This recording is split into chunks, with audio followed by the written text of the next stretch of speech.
Uma explosão misteriosa em uma usina termoelétrica deixou a ilha russa de Sakhalin sem energia. Moscou está sob ataque. Nas últimas 24 horas, 32 drones foram abatidos sobre a capital. Aeronaves estratégicas Tu-95 e Tu-160 foram retiradas com urgência da base em Deus 2. A instabilidade na linha de frente da Rússia está voltando todas as atenções para Belgorod e a região circundante, que corre o risco de ser submersa. A tecnologia russa virou submarina, enquanto a infantaria se transformou em marinha. Olha só, o veículo está parado dentro d'água. Parou e não consegue sair. E na posição ao lado, então, nem se fala. O abrigo inteiro foi inundado, junto com todos os equipamentos. A inteligência militar ucraniana fez um verdadeiro show. Vemos radares inimigos, lançadores de mísseis de quebra, os próprios ocupantes. O helicóptero K-52, orgulho da Rússia. O melhor helicóptero do mundo. Ainda não foi inventado um helicóptero melhor para operações de combate do que este. Carros. Mas nas mãos dos russos, tornou-se apenas um monte de metal. O exército russo perdeu um helicóptero K-52, mas não foi divulgado onde e em que circunstâncias. Contrabando bielorrusso. A Lituânia fecha a fronteira entre os países. O ministro do Interior do país informou que a fronteira será fechada por tempo indeterminado para proteger a segurança nacional. A propaganda russa chegou até ao circo estatal. Um novo nível de loucura. Lavrov diz que a Rússia está pronta para seguir a lógica de Trump e parar a guerra, enquanto ao mesmo tempo Putin balança seu petróleo nuclear. 15 mil quilômetros, 15 horas de voo no céu. Tudo isso indica que é uma ameaça direta a Washington vinda do Kremlin. Será que o Burevestik é realmente essa Wunderwaffe e o quanto ele realmente assusta os Estados Unidos da América? E será que ele realmente é capaz de desferir um golpe devastador no mundo ocidental? Vamos assistir a uma reportagem sobre isso e depois discutiremos tudo em detalhes com um especialista. Vamos! O Kremlin vangloriou-se mais uma vez de possuir uma super-arma. Outro ponto é que não existem análogos para intimidação e propaganda. A escassez de gasolina, fábricas estão pegando fogo, o país está em grave crise financeira, e por aí vai. E mesmo assim, eles ainda estão tentando testar algum tipo de super-arma, algum tipo de sua próxima. Desta vez, trouxeram à tona o míssil nuclear Burevestik. E quem fez isso foi o próprio Putin. Ele contou que, supostamente, realizaram um teste desse início de cruzeiro nuclear. Naturalmente, com sucesso. Afinal, é um produto único, que ninguém mais no mundo possui. Além disso, eu me lembro muito bem de quando anunciamos que estávamos desenvolvendo esse tipo de arma. Na época, até especialistas de altíssimo nível me diziam que sim, era um objetivo bom, digno, mas...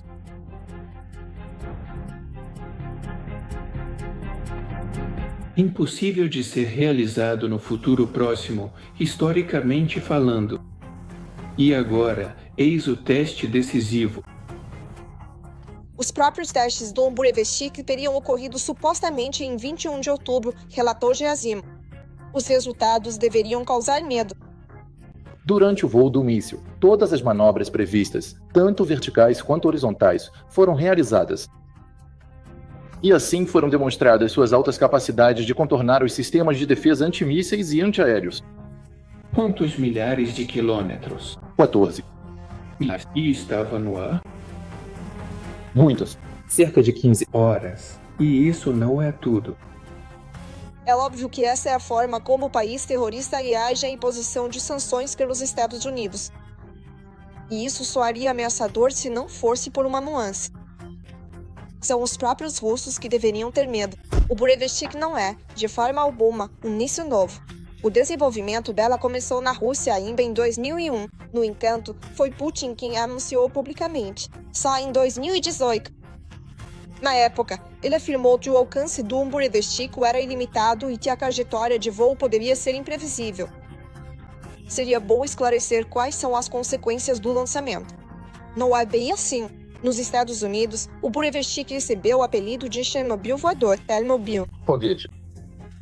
É perigoso porque, se o reator for destruído, abatido ou sofrer um acidente ou desastre, ficará contaminado. Uma área bastante grande. E nenhuma pessoa normal quer isso. Por isso, os americanos já haviam abandonado esse projeto antiecológico. O Kremlin não está interessado nas consequências, então o desenvolvimento continuou e o desastre ainda ocorreu. Vou me apressar. Houve uma explosão na Nanox. Algum tipo de explosão nuclear. Incompreensível. Algo assim, algum tipo de explosão não nuclear, mas também incompreensível, após a qual o nível de radiação em Severodvinsk aumentou drasticamente. Dizem que esse foguete explodiu ali. Petrel. Este incidente ocorreu em 2019. Foi então que os testes terminaram em um desastre radioativo. Funcionários da Rosatom e do Ministério da Defesa morreram. No entanto, esse está longe de ser o primeiro caso, e com certeza não será o último, em que testes de mísseis nucleares saíram totalmente fora do planejado. Entre os mais recentes, só em setembro do ano passado, outro desses é sem análogos. O Sarma explodiu durante o lançamento no silo.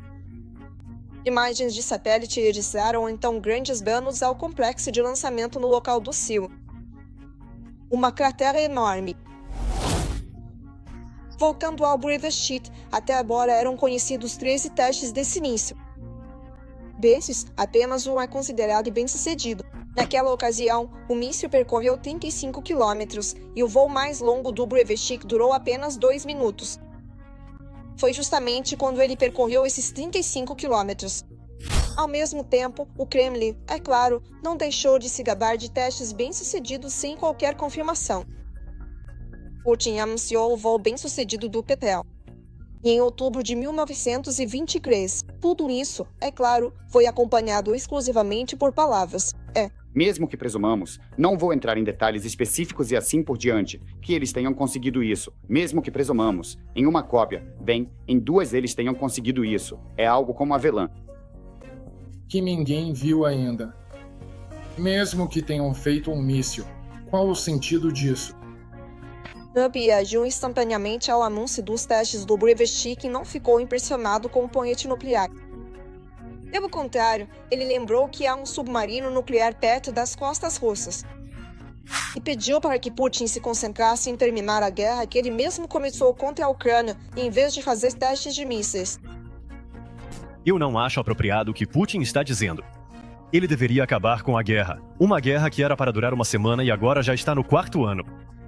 É isso que ele deveria fazer em vez de testar mísseis. Mas no Kremlin não planejam parar com esses jogos nucleares. Pelo contrário, ainda ameaçam dizendo que em breve o míssil será incorporado ao arsenal do exército russo. Putin ordenou que o míssil fosse preparado para isso. Espera-se que isso possa acontecer em 2 anos, ou seja, em 2027. Mas será que realmente há algo para ser incorporado? Boa pergunta. Concorda? E levando em conta o que está acontecendo na linha de frente, Putin tem um enorme incentivo para continuar assustando todo mundo com armas nucleares, porque, francamente, não há nenhum sucesso. É isso que vamos discutir agora com vocês. Avel Lakishuk, diretor dos programas de segurança do Centro de Globalística e Estratégia Século XXI, está conosco ao vivo. Avel, é um prazer vê-lo, como sempre. E aqui vai logo a primeira pergunta, 27 de outubro. O inimigo fez mais uma tentativa de ataque mecanizado na região de Dobropole. Essa é a direção de Ocheretino. Tentou capturar os povoados de Chakova e Vladimirovka. Lançou 29 unidades de blindados no ataque. O que esse avanço significa? É um dos ataques mais massivos dos últimos tempos, por isso proponho discutirmos sobre ele. A característica dessa ofensiva foi o aumento justamente no número de tanques. O ataque do inimigo durou mais de 60 horas e foi repelido. Como resultado, 15 unidades de equipamento foram perdidas. 2 tanques, 12 veículos blindados de combate e algumas unidades de transporte leve. A infantaria inimiga, obviamente, também foi eliminada. Conte para a gente, por favor, o que há de notável no uso novamente em massa de tanques nessa direção. E que outras tentativas os russos fizeram nas últimas 24, 48, talvez 72 horas, dessas mais significativas que valem a pena discutir. Bom, obviamente, precisamos falar sobre tudo. Na direção de Pokrovsk, no sentido amplo da ofensiva ao norte em direção a Dobropelia, nossas forças estão tentando localizar e eliminar essa ameaça. Os russos não querem recuar, estão tentando se consolidar lá, tentando transferir tropas. Estão tentando enviar algumas reservas para aquelas unidades bloqueadas de suas forças que permanecem nesse saliente. Por que isso é importante para eles? Porque Pokros é uma coisa, mas o saliente de Dogropilia permitiria, no futuro, atacar a retaguarda do nosso agrupamento de forças em Constantinovka.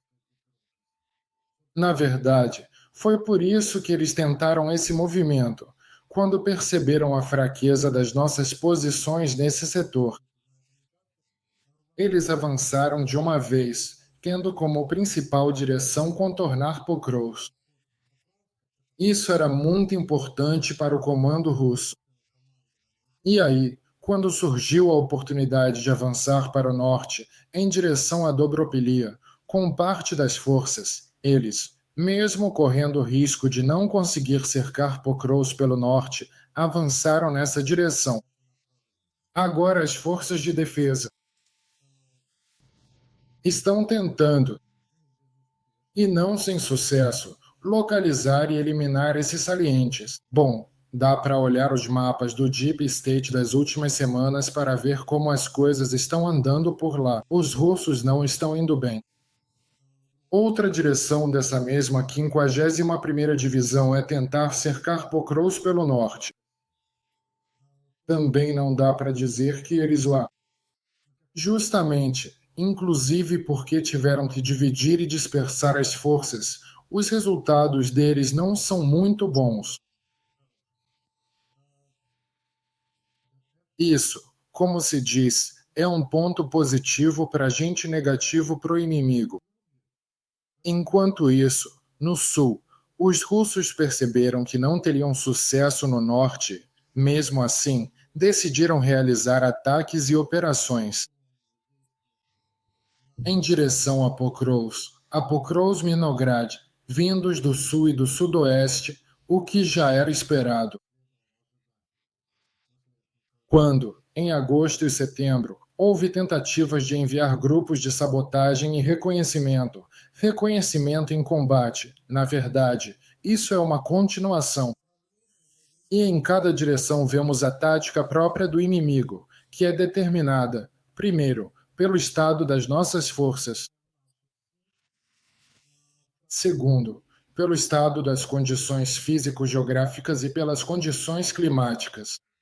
Se agora os assaltos a Pokros, aqueles que vêm do sul e do sudoeste, podem ser comparados aos assaltos a Avdiivka e Bakhmut em termos de conceito. Mas em termos de tática, não, porque a infiltração pode ser considerada uma nova abordagem tática.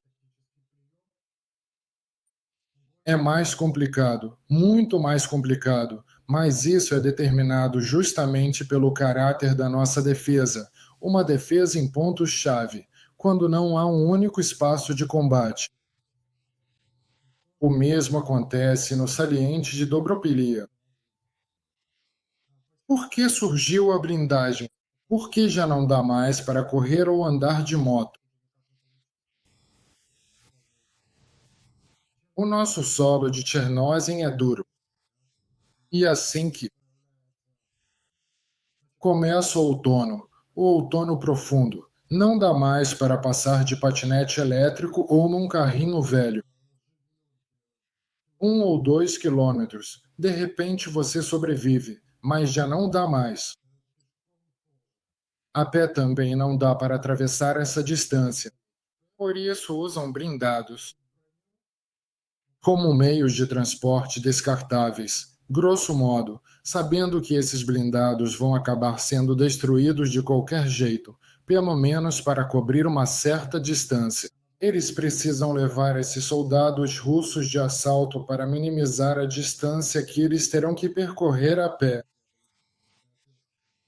Na maioria dos casos, essas colunas são previsivelmente destruídas, mas uma em cada 10 consegue ter sucesso, conseguem desembarcar a infantaria, e então os sabotadores russos, a infantaria russa, têm uma chance de se estabelecer. Os russos tentam se adaptar às condições de combate que nós estamos criando. Quero te perguntar mais uma coisa. Parece que disseram que o principal objetivo de Putin é, na verdade, conseguir qualquer coisa com o Trump. Conversar ainda é fascinante. Pokrovsk. E se ele não conseguir capturar pelo menos Slaviansk e Kramatorsk, pelas quais vem se esforçando nos últimos anos, bem, pelo menos Pokrovsk. Podemos continuar a discutir algo mais. A declaração de Zelensky de que um grupo de cerca de 200 russos está sendo reunido perto de Pokrovsk para proteção. Lá existem em vários lugares, e tudo isso é monitorado por drones. Assim que eles aparecem, dizem que o ataque de fogo é máximo. Por favor, conte-nos sobre a situação específica da probabilidade de Pokrovsk ser capturada pelos russos. Quão grande é essa probabilidade e quão importante é essa direção para nós? Agora, Todas as questões se resumem ao tempo e aos recursos e forças que são gastos. Bem, lembre-se, Bakut Avdiivka.